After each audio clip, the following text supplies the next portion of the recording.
আসসালামু আলাইকুম, স্বাগতম সবাইকে আমাদের মেডিসিন ফাইনাল প্রো ভাইবা প্রিপারেশনের ভিডিওতে। আশা করি ভালো আছো।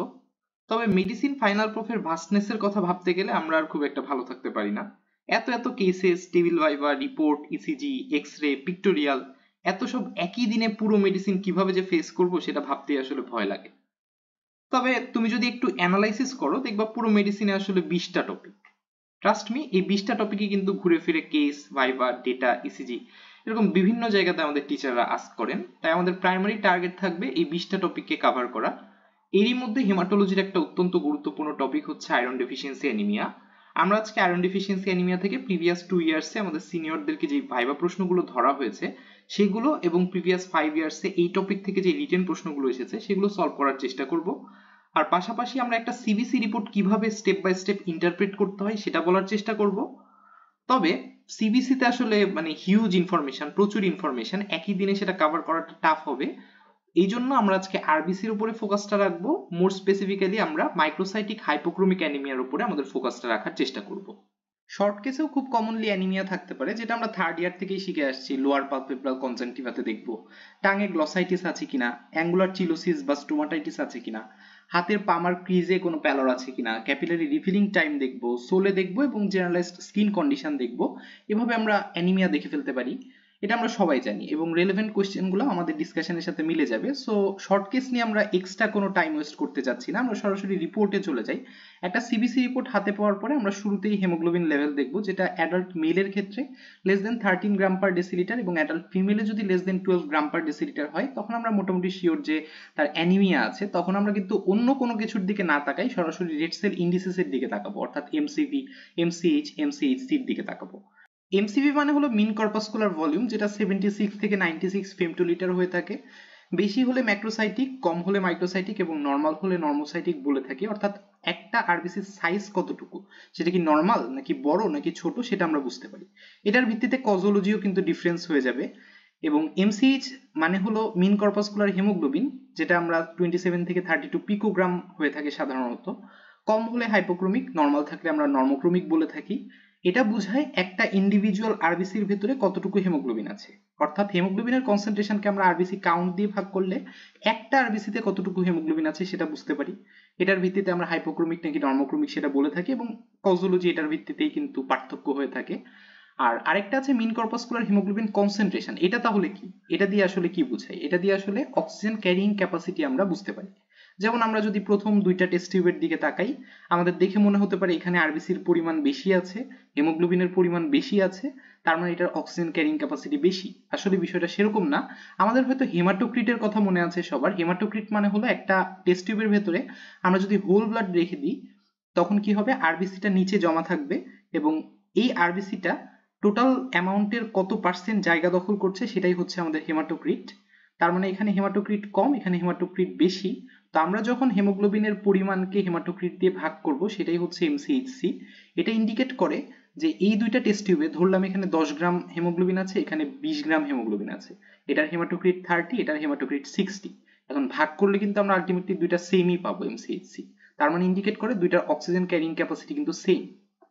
তার কারণটা কি? তার কারণ হচ্ছে আমাদের অক্সিজেন ক্যারিং ক্যাপাসিটি কিন্তু একটা ইউনিট ভলিউমে কতটুকু হেমোগ্লোবিন আছে সেটার উপরে ডিপেন্ড করে, টোটাল কতটুকু হেমোগ্লোবিন আছে সেটার উপরে ডিপেন্ড করে না। তার মানে আমরা যদি এইটুকু জায়গাকে ইউনিট ধরে ফেলি, দেখে কি মনে হচ্ছে দুইটাতে মোটামুটি ইউনিট জায়গাতে সেম অ্যামাউন্টের হেমোগ্লোবিনই আছে। কিন্তু আমরা যদি এই টেস্ট টিউবের দিকে তাকাই, সেম ইউনিট ভলিউমে এটা কিন্তু বেশি গাঢ় হয়ে গেছে। তার মানে ওইটুকু ভলিউমে এখানে কিন্তু বেশি হেমোগ্লোবিন আছে।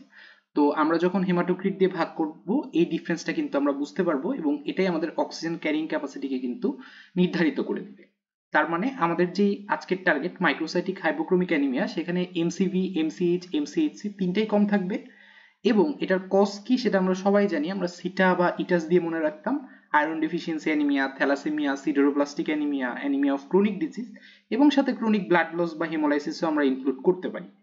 তো আমাদের টার্গেট থাকবে এই 5 ধরনের পেশেন্ট যখন আমার কাছে আসবে আমি সিবিসি রিপোর্ট দেখেই সেটা ধারণা করতে পারবো এবং আমাদের পরবর্তী অ্যাপ্রোচ কি হবে সেটা আমরা ফিক্স করে ফেলতে পারবো একটা সিবিসি রিপোর্ট দেখেই। তো আমরা হচ্ছে বিষয়টা শুরু করতে যাচ্ছি। রেড সেল ইন্ডিসেস দেখে যখন তুমি শিওর হয়ে গেলে এটা মাইক্রোসাইটিক হাইপোক্রোমিক অ্যানিমিয়া, তখন তুমি সরাসরি আরডিডব্লিউর দিকে তাকাবা। আরডিডব্লিউ এর বিষয়টাকে তুমি একটা ছাঁচের পিঠা বানানোর সাথে তুলনা করতে পারো। যখন তোমাকে কেউ 10টা ছাঁচের পিঠা বানাতে বলবে, প্রত্যেকটা পিঠাতে যদি 50 গ্রাম ময়দা প্রয়োজন হয়, তখন তুমি নিশ্চয়ই 500 গ্রাম ময়দা নিয়ে বসবা।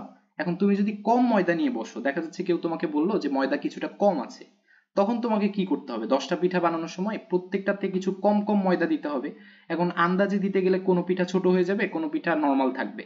তখন এই যে ভ্যারিয়েশনটা হবে, সেটাকে আমরা বলছি অ্যানাইসোপয়কিলোসাইটোসিস। ওই ময়দাটাকে তুমি আয়রনের সাথে তুলনা করো, আয়রনের যখন কমতি হবে তখন কোনো আরবিসি ছোট হবে, কোনোটা নর্মাল থাকবে।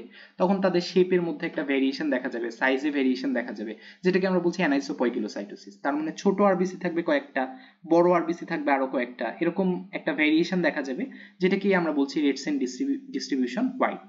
তখন এই ভ্যারিয়েশন দেখা যাবে। আর যদি তোমার ছাঁচটাই ছোট হয়, যেটা থ্যালাসেমিয়ার ক্ষেত্রে দেখা যায়, জেনেটিক চেঞ্জের কারণে তার ছাঁচটাই চেঞ্জ হয়ে যায়, ছাঁচটাই ছোট হয়ে গেছে, তখন প্রত্যেকটা আরবিসি ছোট হবে এবং তাদের শেপ কিন্তু মোটামুটি সেমই থাকবে, সাইজ মোটামুটি সেমই থাকবে, সবগুলাই মোটামুটি এক জায়গাতে একই সাইজের হবে।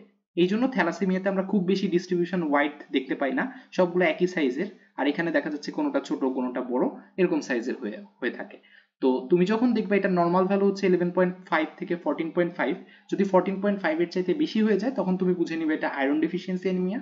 আর যদি নর্মাল থাকে অথবা কম হয়ে যায়, সবগুলা সেম সাইজের থাকে, তখন সেটাকে তুমি থ্যালাসেমিয়া চিন্তা করতে পারো। তবে একটা সমস্যা আছে যে আমাদের মেগালোব্লাস্টিক অ্যানিমিয়া কিংবা থ্যালাসেমিয়া ট্রেটেও কিন্তু আরবিসি বাড়ে। তখন তোমার ওইটাকে আইডি এর সাথে একটা কনফিউশন ক্রিয়েট হতে পারে। মেগালোব্লাস্টিক তো তুমি দেখেই বুঝতে পারবা যে এমসিবি বড় থাকবে, সেলের সাইজ বড় থাকবে, কিন্তু থ্যালাসেমিয়া ট্রেট তো বুঝতে পারবে না। তো এটার সাথে পার্থক্য করার জন্য তোমাকে তাকাতে হবে মেনজার্স ইন্ডেক্সের দিকে, বা নিজে বের করতে হবে। এটা বের করার জন্য তোমার আরবিসি কাউন্টের দিকে তাকাতে হবে। আবার সেই পিঠার কথা মনে করো, তোমার যখন ময়দা কম ছিল তখন কি তুমি আলটিমেটলি 10টা পিঠা বানাতে পারবা না, ঠিক না? তোমার ময়দা কম, তাহলে তোমার পিঠার সংখ্যাও কমে যাবে, অর্থাৎ আরবিসি কাউন্টও কমে যাবে আলটিমেটলি। আর যদি ছাঁচ ছোট থাকে, ছাঁচ ছোট থাকলে কিন্তু পিঠার সংখ্যা কমবে না, ঠিক না? তোমার তো কাঁচামাল পর্যাপ্ত পরিমাণে আছে, তুমি তো আলটিমেটলি 10টা পিঠাই বানাতে পারবা, শুধু পিঠাগুলো একটু ছোট ছোট হবে। তার মানে থ্যালাসেমিয়াতে আরবিসি কাউন্ট নর্মাল থাকে, যার জন্য এই ইন্ডেক্সটা কিন্তু কমে যায়।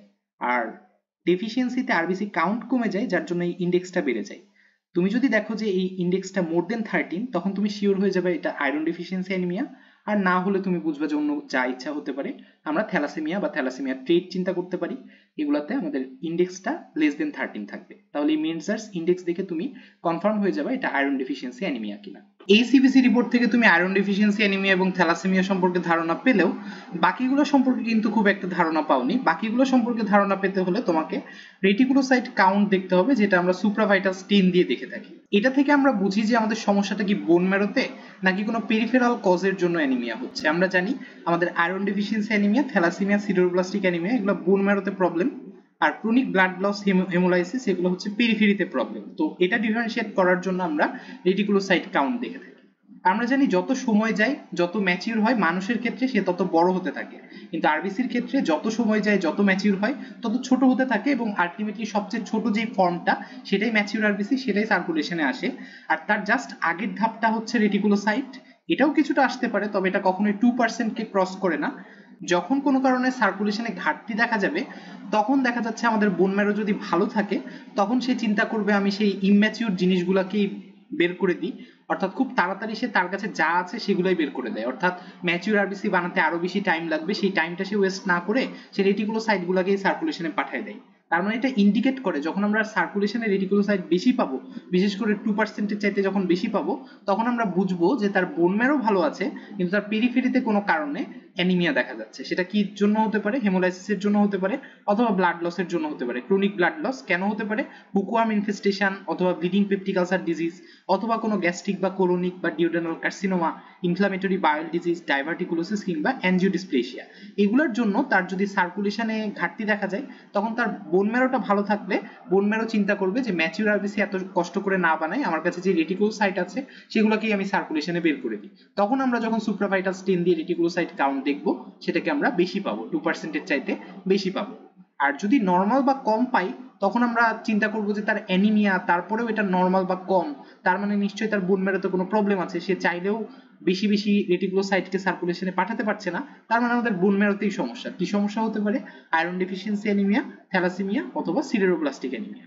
এভাবে রেটিকুলোসাইট কাউন্ট দেখে আমরা বোন ম্যারো কজ নাকি পেরিফেরাল কজ সেটা পার্থক্য করতে পারলাম। তবে প্রবলেম হচ্ছে অ্যানিমিয়া সেটিং এ আমাদের রেটিকুলোসাইট কাউন্টটা কিছুটা ফলসলি বেশি মনে হতে পারে, কারণ এটা আমরা পার্সেন্টেজ হিসেবে কাউন্ট করি। যেহেতু আরবিসি কাউন্ট কমে যাচ্ছে, নর্মাল অ্যামাউন্ট অফ রেটিকুলোসাইটকেও কিন্তু পার্সেন্টেজ করলে ওই কম আরবিসির তুলনায় বেশি মনে হতে পারে। তো এই জন্য আমাদের কিছু কারেকশন দরকার। আমাদের মাথায় যে ডেডলাইন সেট করা 2.5% সেটা কিন্তু নর্মাল হেমাটোক্রিটের জন্য, অর্থাৎ আমাদের একটা টেস্ট টিউবে যখন ব্লাড রাখি তখন ওই ব্লাডের মধ্যে 45% জায়গা দখল করে আরবিসি। সেই 45% এর মধ্যে 2% কিন্তু রেটিকুলোসাইট হলে কোনো সমস্যা নাই, বা 2.5% রেটিকুলোসাইট হলে কোনো সমস্যা নাই। কিন্তু এই পেশেন্টের জন্য দেখা যাচ্ছে আমি 5% পেলাম। সেটা দেখে তো আমি চিন্তা করছি যে তার মানে তার পেরিফেরাল কজ বোন ম্যারো ঠিক আছে, অর্থাৎ 2.5 এর চাইতে বেশি। কিন্তু আসলে বিষয়টা সেরকম না, কারণ এই পেশেন্টের হেমাটোক্রিট আমাদের দেখতে হবে। যদি আমরা দেখি এই পেশেন্টের হেমাটোক্রিট 20%, তাহলে আমরা চিন্তা করছিলাম 45% এর জন্য 5%, তাহলে একের জন্য কত হবে 5/45। তাহলে এই পেশেন্টের 20% হেমাটোক্রিটের জন্য কত হবে 20 × 5 / 45। তাহলে এরকম একটা ইকুয়েশন আমরা পাচ্ছি ঐকিক নিয়ম অনুযায়ী। এরপরে আমরা যে ভ্যালুটা পাবো সেটাও যদি 2.5% এর চাইতে বেশি হয়, তখন তা আসলেই ইনক্রিজ রেটিকুলোসাইট কাউন্টকে ইন্ডিকেট করবে, অর্থাৎ পেরিফেরাল কজ। আর যদি কম থাকে তখন আমরা বুঝবো বোন ম্যারো কজ। এই কারেক্টেড রেটিকুলোসাইট কাউন্ট পাওয়ার পরেও আমাদের আরেকটা প্রবলেম থাকে। আমাদের রেটিকুলোসাইটের একটা হায়াত থাকে, মানুষের যেরকম হায়াত থাকে রেটিকুলোসাইটের হায়াত হচ্ছে জন্মের পর থেকে 2.5 ডেজ। সে বোন ম্যারোর ভিতরে নর্মালি 1.5 ডেজ থাকে এবং সার্কুলেশনে আসার পরে সে আরো একদিন বেঁচে থাকে। তো যখন আমাদের হেমাটোক্রিট 36 থেকে 45% থাকবে তখন এটাই হবে, অর্থাৎ সে দেড় দিন থাকবে বোন ম্যারোর ভেতরে আর একদিন থাকবে সার্কুলেশনে। কিন্তু 26 থেকে 35% যদি হেমাটোক্রিট হয়, অর্থাৎ হেমাটোক্রিট যত কমতে থাকবে বোন ম্যারো তত উদ্গ্রীব হয়ে সেটাকে সার্কুলেশনে পাঠিয়ে দিবে, অর্থাৎ তাকে আগেই পাঠিয়ে দিবে সার্কুলেশনে এবং সে সার্কুলেশনে বেশি দিন থাকবে। অর্থাৎ বোন ম্যারোতে কম দিন থাকবে, সার্কুলেশনে বেশি দিন থাকবে। যেমন 26 থেকে 35% যদি হেমাটোক্রিট হয় তাহলে তাকে আধা দিন আগেই পাঠিয়ে দিবে, ফলে সে আধা দিন বেশি বেঁচে থাকবে সার্কুলেশনে। যদি 16 থেকে 25% হয় তাহলে তাকে একদিন আগে পাঠিয়ে দিবে, ফলে সে সার্কুলেশনে 2 দিন বেঁচে থাকবে। যদি 15% এর চাইতে কম হয় তখন সে জন্মের সাথে সাথেই চলে আসবে সার্কুলেশনে এবং আড়াই দিনই সে সার্কুলেশনে থাকবে।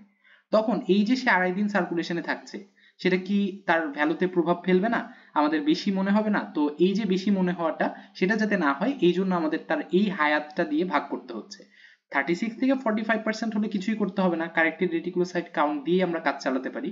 কিন্তু যখন এই ভ্যালুগুলো আমরা পাবো, তার হেমাটোক্রিট যদি 26 থেকে 35 হয় তখন আমরা ওই কারেক্টেড রেটিকুলোসাইট কাউন্টকে ওই 1.5 দিয়ে ভাগ করব, যেন আমরা রিয়েল অ্যামাউন্টটা বুঝতে পারি। তো এই যে ভাগ করব এটাকে আমরা বলছি ম্যাচুরেশন টাইম। এই ভাগ করার পরে যে ভ্যালুটা আমরা পাবো সেটাকে আমরা বলি রেটিকুলোসাইট প্রোডাকশন ইনডেক্স। এবং ফাইনালি এটাও যদি 2.5% এর চাইতে বেশি হয় তখন আমরা বুঝবো সে আসলেই হেমোলাইসিস বা হেমোরেজে এটাই তার মেইন সমস্যা, অর্থাৎ এটার জন্যই তার অ্যানিমিয়া হচ্ছে। আর যদি এটা 2.5% এর চাইতে কম হয় তখন আমরা বুঝবো তার বোন ম্যারোতে সমস্যা, আয়রন ডেফিসিয়েন্সি অ্যানিমিয়া অথবা থ্যালাসেমিয়া অথবা সিডেরোব্লাস্টিক অ্যানিমিয়া। এরপরেও কিন্তু আমরা কোনো কনক্লুসিভ ডিসিশনে আসতে পারিনি। কনক্লুসিভ ডিসিশনের জন্য সিবিসি রেটিকুলোসাইট কাউন্টের পরে আমাদের পেরিফেরাল ব্লাড ফিল্ম করা লাগবে।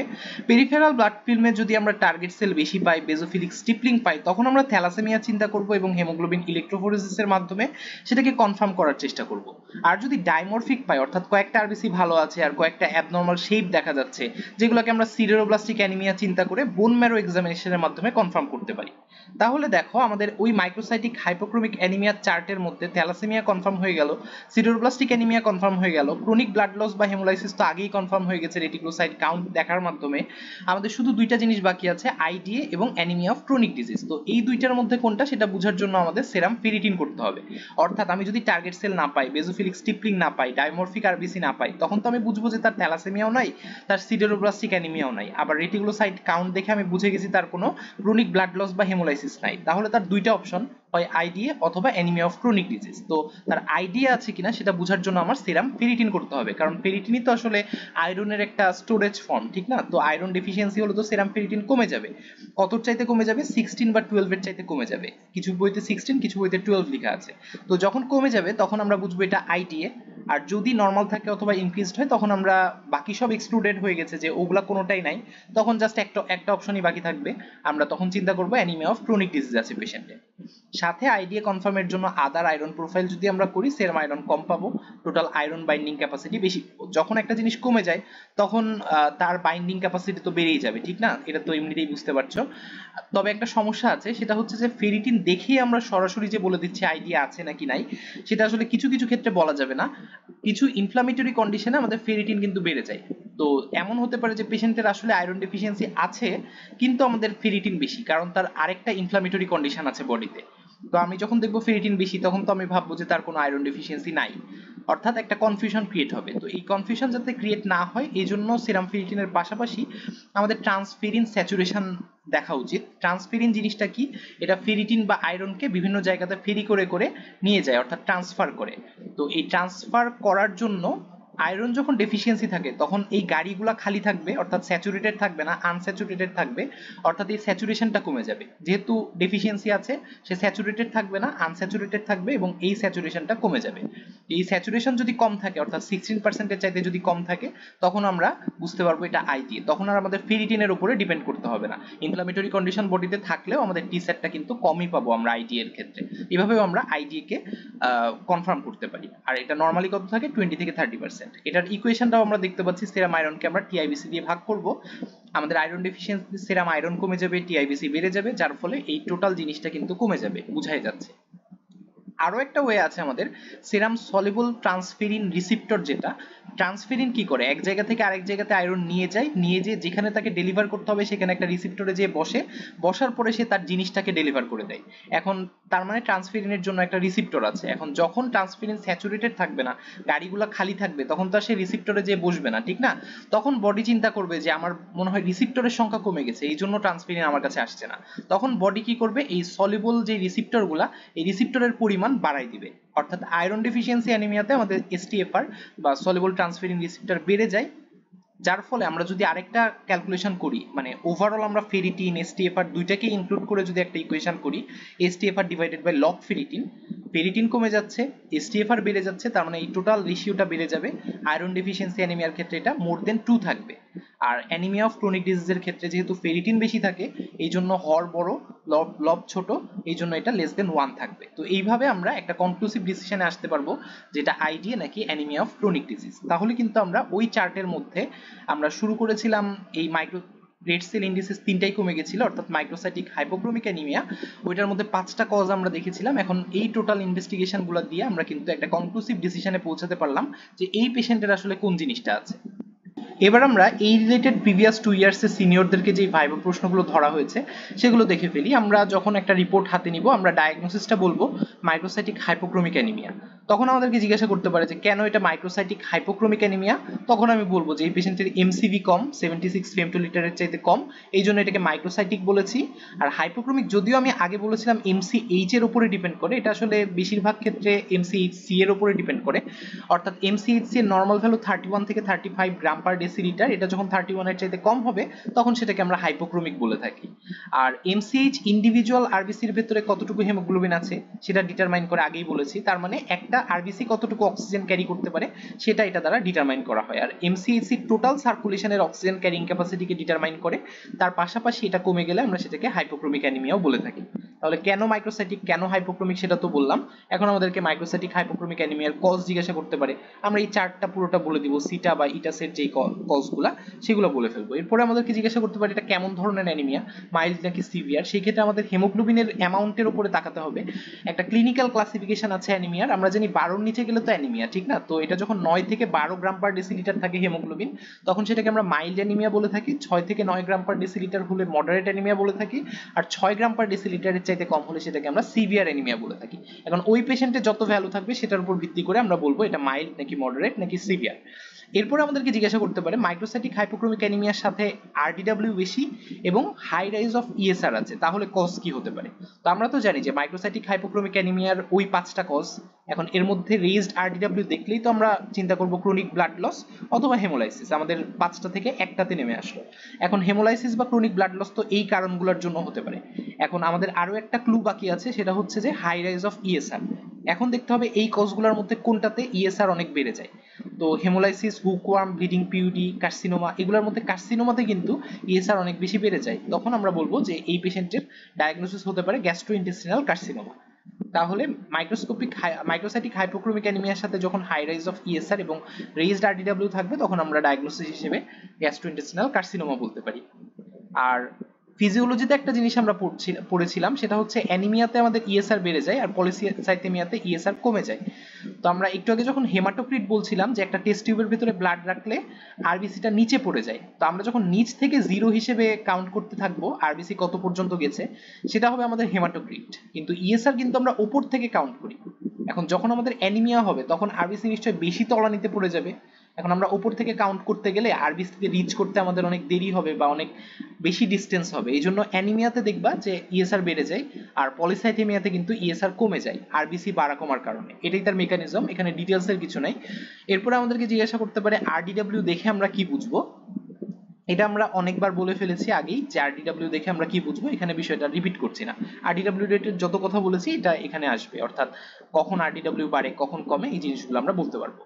এরপরে আমাদেরকে মাইক্রোসাইটিক হাইপোক্রোমিক অ্যানিমিয়া থেকে যে কোনো কিছু প্রশ্ন করতে পারে।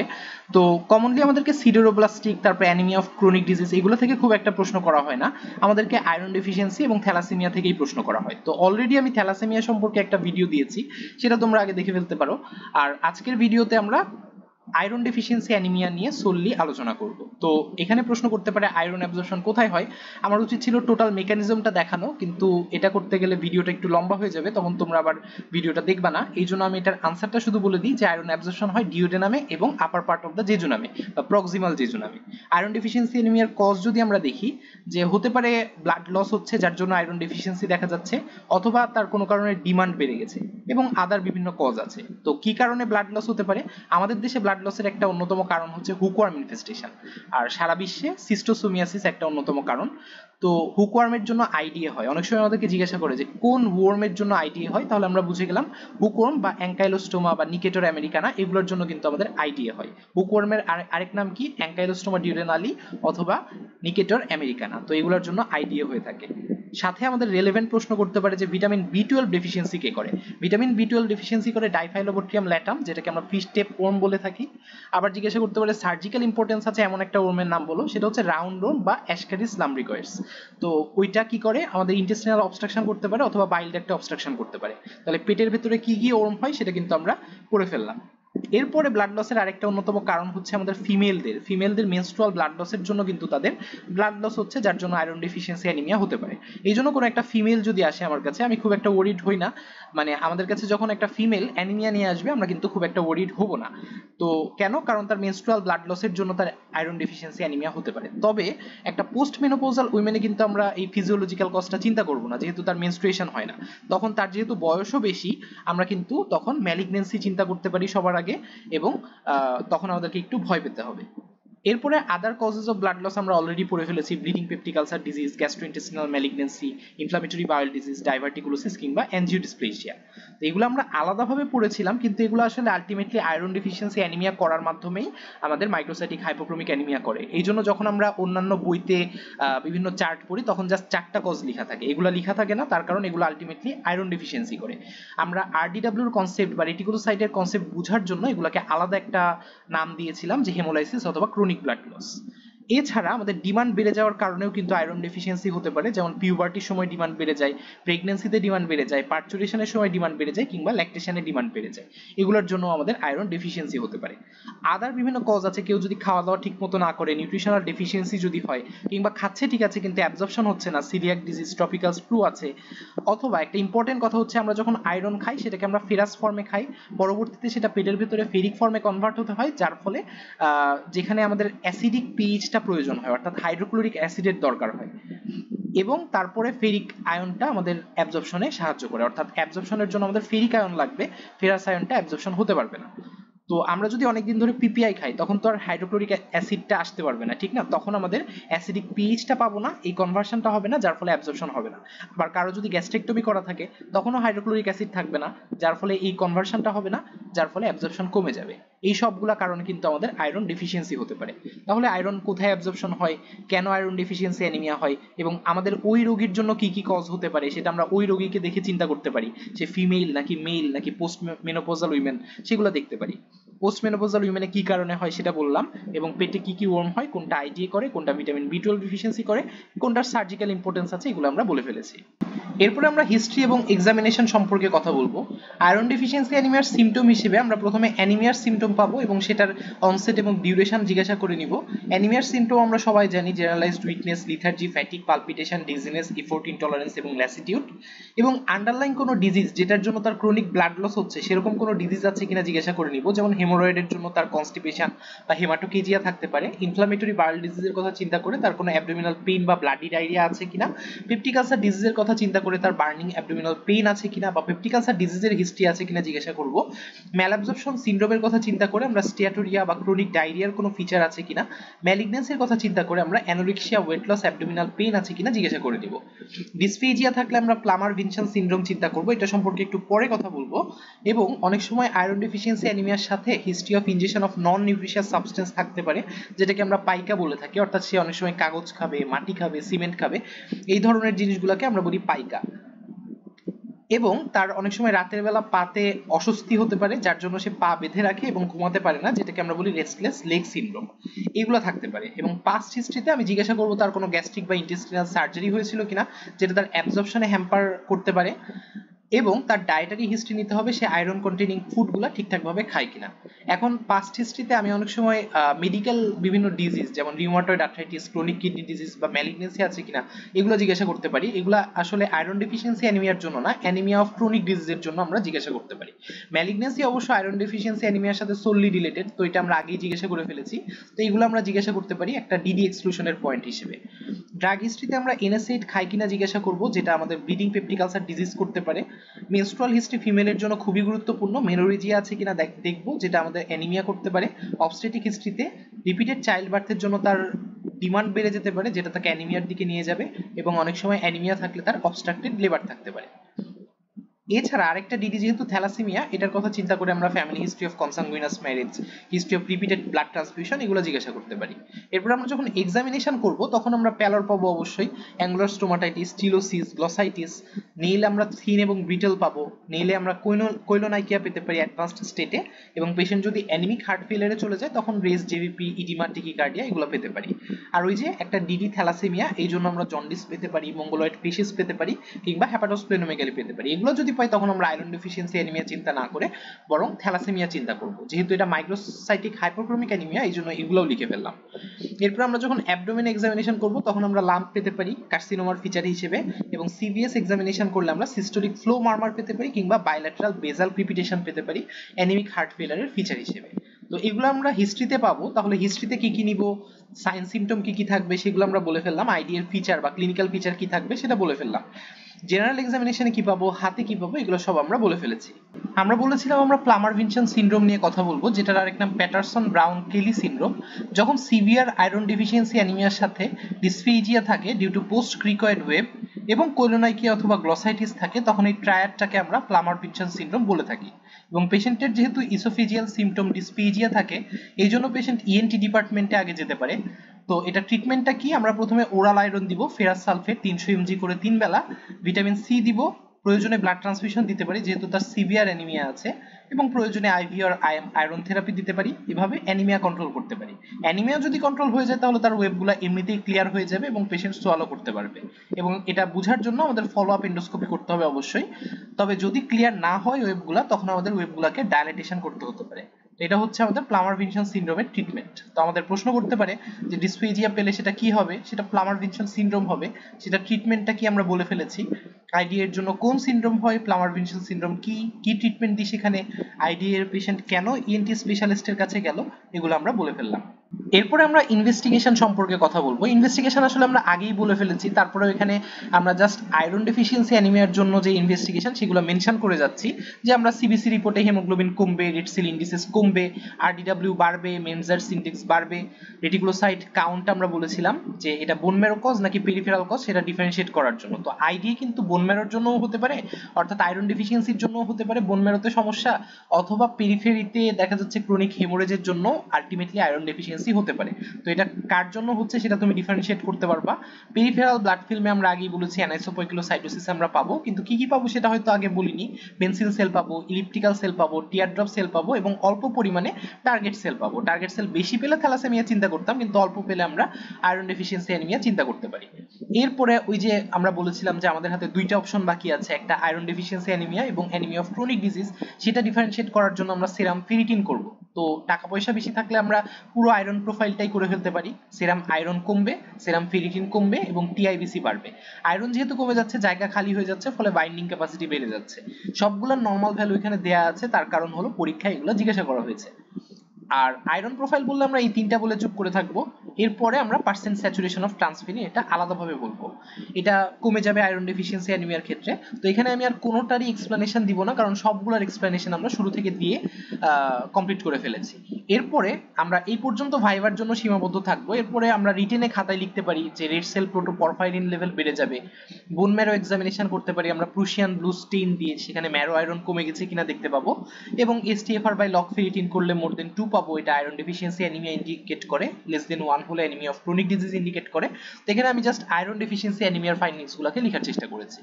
এরপরে আমার দেখা যাচ্ছে কজ আইডেন্টিফাই করার জন্য আমি স্টুল ফর অকাল্ট ব্লাড টেস্ট, যখন আমি ব্লাড পাবো না স্টুলে তখন এটা করব।